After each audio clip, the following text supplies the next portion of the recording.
1. Step 1. 1, 2, 3, start.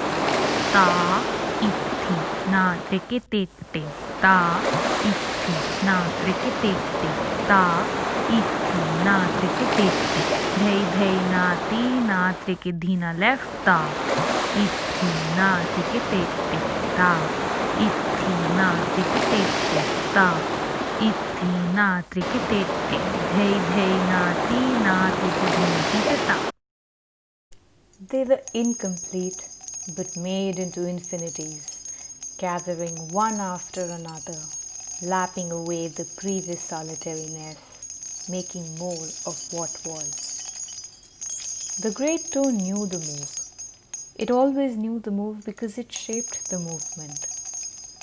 But on that day, to its utter amazement, it found itself not on the known grounds on which it had been outlining and defining time and space. On that day, the heel was ever so gently kneeling into the ground, mixing the surface act with the action's movement, stasis with sinking in, horizontal with curvature, and stability with malleability.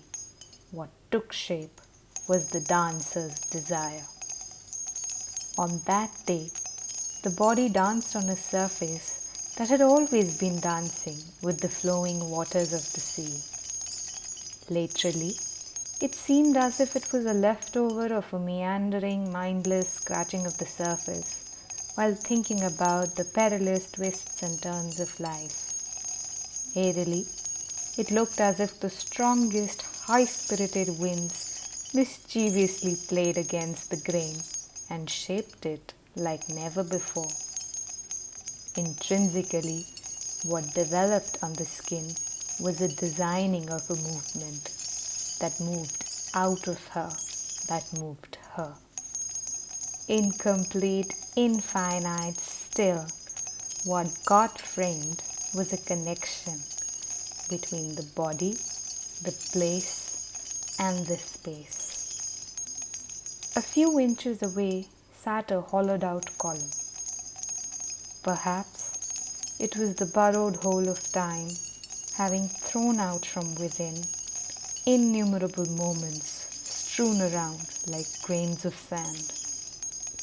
Perhaps it was an uprooted ironclad spine that teared the sides around the column and brought out with it specks of altered bits. Perhaps it was force that drilled out sawdust, strewn around like innumerable unexplored possibilities by having lost effacement. Now that they were inside out, each and every grain lay free under the sun for the winds of change to breathe freshness into them. And so, on that day, the dancer danced unbeknownst to a different dance. Yet it looked all the same.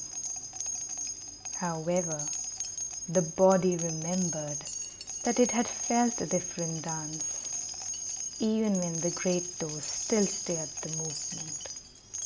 On that day, the movement did not feel the same. Recollection of it said, and I quote,